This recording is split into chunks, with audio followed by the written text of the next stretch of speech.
ವಿಜಯ ಸಾಸ್ವಿ ಕಿಚನ್ಸ್ಗೆ ಸ್ವಾಗತ. ಎಲ್ಲರಿಗೂ ಹೊಸ ವರ್ಷದ ಶುಭಾಶಯಗಳು. ಇವತ್ತು ನಾನು ಬಾಂಬೆ ಹಲ್ವಾ ಮಾಡೋದನ್ನು ತೋರಿಸ್ತಾ ಇದ್ದೀನಿ. ಸಕ್ಕರೆ 2 ಕಪ್ಪು, ಕಾರ್ನ್ಫ್ಲೋರ್, ತುಪ್ಪ, ಡ್ರೈ ಫ್ರೂಟ್ಸು, ನೀರು ಮತ್ತು ಇದು ಫುಡ್ ಕಲರ್. ಇವಾಗ 1 ಬೌಲ್ ನೀರು ಹಾಕಿದ್ದೀನಿ. 2 ಕಪ್ ಸಕ್ಕರೆ ಹಾಕ್ತಾಯಿದ್ದೀನಿ.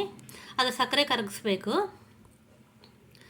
ಸಕ್ಕರೆ ಜಸ್ಟ್ ಕರಗಿದ್ರೆ ಸಾಕು, ಪಾಕ ಎಲ್ಲ ಬರೋದು ಬೇಡ. ಸಕ್ಕರೆ ಕರಗಿದ ನಂತರ ಸಕ್ಕರೆ ಕರಗಿಸೋಕ್ಕಿಟ್ಟು ನಾವು ಒಂದು ಪಾತ್ರೆಗೆ ಕಾರ್ನ್ಫ್ಲೋರ್ ಹಾಕ್ಕೊಳ್ಳೋಣ. ಕಾರ್ನ್ಫ್ಲೋರ್ ಹಾಕೊಂಡ್ಬಿಟ್ಟು ಅದಕ್ಕೆ 2 ಬೌಲ್ ನೀರು ಹಾಕೊಂಡ್ಬಿಟ್ಟು ಚೆನ್ನಾಗಿ ಗಂಟಿಲ್ದಂಗೆ ಕೈ ಆಡಿಸೋಣ, ಮಿಕ್ಸ್ ಮಾಡೋಣ.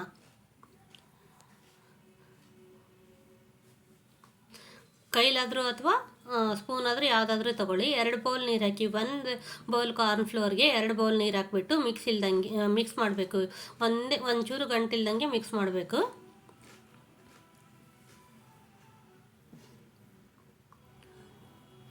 ಆಮೇಲೆ ಅದಕ್ಕೆ ಫುಡ್ ಕಲರ್ ಹಾಕಬೇಕು. ನಾನು ಆರೆಂಜ್ ಕಲರ್ ತಗೊಂಡಿದ್ದೀನಿ.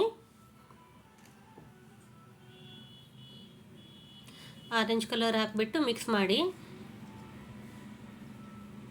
ಅಷ್ಟೊತ್ತಿಗೆ ಸಕ್ಕರೆ ಕರಗಿದ ತಕ್ಷಣವೇ ಇದನ್ನು ಅದರಲ್ಲಿ ಹಾಕಿಬಿಟ್ಟು ಗಂಟಿಲ್ದಂಗೆ ಮಿಕ್ಸ್ ಮಾಡ್ತಾಯಿರಿ.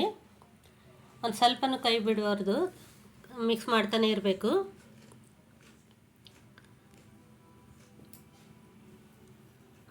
ಹಾಗೆ ಸ್ವಲ್ಪ ಅದು ಗಟ್ಟಿಯಾಗೋವರೆಗೂ ಮಿಕ್ಸ್ ಮಾಡ್ತಾನೆ ಇರಬೇಕು. ಈ ಹಂತಕ್ಕೆ ಬಂದಮೇಲೆ ಅದಕ್ಕೆ 1 ಸ್ಪೂನ್ ತುಪ್ಪ ಹಾಕಬೇಕು.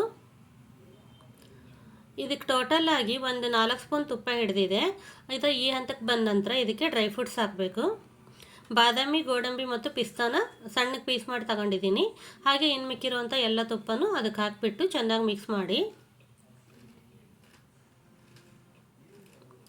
ಎಲ್ಲ ಮಿಕ್ಸ್ ಆದಮೇಲೆ ಒಂದು ಹದ ಬರುತ್ತೆ. ಅದು ತಳ ಎಲ್ಲ ಬಿಡುತ್ತೆ, ತುಪ್ಪ ತೇಲುತ್ತೆ.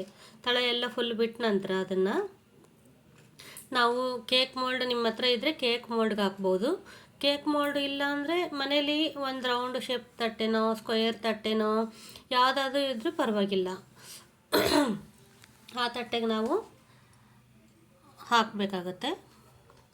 ಇವಾಗ ಈ ಹಂತಕ್ಕೆ ಬರೋವರೆಗೂ ಅದನ್ನ ಮಿಕ್ಸ್ ಮಾಡ್ಕೊಳ್ಳಿ, ಕೈ ಆಡಿಸ್ಕೊಳ್ಳಿ, ಚೆನ್ನಾಗಿ ಮಿಕ್ಸ್ ಮಾಡಿ.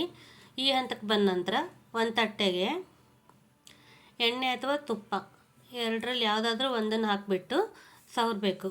ಆಗ ಈ ಥರ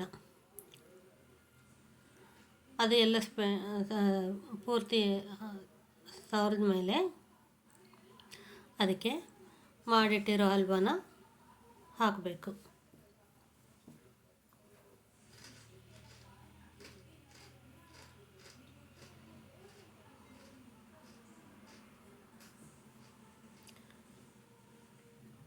ತುಂಬ ಚೆನ್ನಾಗಿರುತ್ತೆ ಫ್ರೆಂಡ್ಸ್ ಇದು ಟೇಸ್ಟು. ಆಗ ನೋಡಿ ಈ ಥರ ಎಲ್ಲ ಸೆಟ್ ಮಾಡಿ ನೀಟಾಗಿ ಎಲ್ಲ ಈ ಥರ ಸೆಟ್ ಮಾಡಿಬಿಟ್ಟು ಇದನ್ನು ಒಂದು 10 ನಿಮಿಷ ತಣ್ಣಗಾಗಕ್ಕೆ ಬಿಡಿ.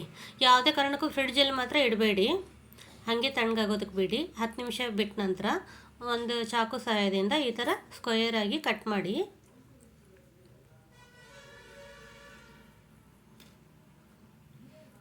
ಚಿಕ್ಕ ಮಕ್ಕಳಿಂದ ದೊಡ್ಡವರವರೆಗೂ ಎಲ್ಲರಿಗೂ ತುಂಬ ಇಷ್ಟ ಆಗುತ್ತೆ ಫ್ರೆಂಡ್ಸ್ ಇದು.